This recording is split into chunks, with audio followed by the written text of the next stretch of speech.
straight back on Andrea Dovizioso. Rossi coming under pressure. Rossi, good stuff from Marc Marquez. Lobby's through now on Valentino Rossi as well.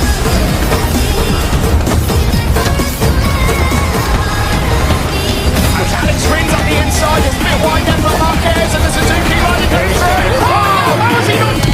Marquez leads into turn one. Here comes Maverick. Oh wow, they're side by side. Oh, made a massive line. So is Marquez. They both have. And Dovizioso and Rossi go through. Oh, Dovizioso and Rossi together. Let me now lead. Where did that come from? Dovizioso has gotten to a Rossi. This is the worst possible start. And Rossi's out wide. Marquez wins an absolute stunner here.